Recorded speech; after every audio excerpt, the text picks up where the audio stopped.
Kofi Kokorekro est un village situé dans la sous-préfecture d'Adaou. Nous sommes dans la région du Sud Komoé. Sylvain est un natif de ce village.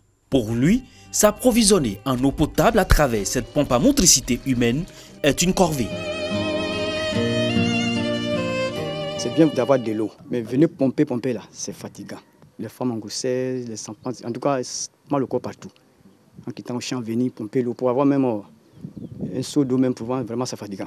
Pour réduire cette pénibilité du pompage de l'eau potable, le ministère de l'Hydraulique a décidé de remplacer progressivement les pompes à motricité humaine par des pompes hybrides constituées de deux systèmes. Il s'agit de la traditionnelle pompe à motricité humaine couplée d'une pompe solaire et d'un réservoir.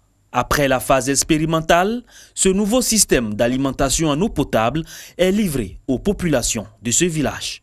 Avant, on pompait avec pied. Mais maintenant, on a citerne, on ne pompe plus. On vient là qu'on veut, on vient, on trouve l'eau. On se met à 2 ou à 3 sur la pédale pour pomper. Et au bout de 2-3 semaines, 1 mois, les segments sont cassés, les joints sont brisés, les clapets sont gâtés. Et c'est tout le temps des réparations à ne pas finir. Je dirais que cette pompe peut être vulgarisée. C'est nous qui l'utilisons et elle est vraiment fiable. Elle est rapide. Nos femmes font plus d'efforts. Selon le ministre de l'Hydraulique, la mise en œuvre de ce projet permettra à terme la réhabilitation et la reconversion de 1000 points d'eau avec des pompes hybrides sur l'ensemble du territoire national.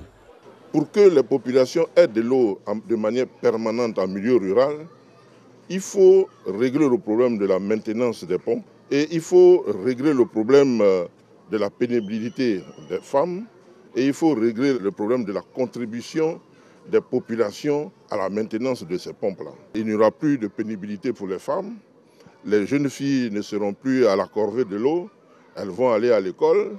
Cette révolution d'alimentation en eau potable en zone rurale, qui s'inscrit dans le programme social du gouvernement, devra impacter environ 500 000 personnes en Côte d'Ivoire. Et cette liesse des femmes de Kofi Kokorekro exprime la portée de cette infrastructure qui vient améliorer leurs conditions de vie.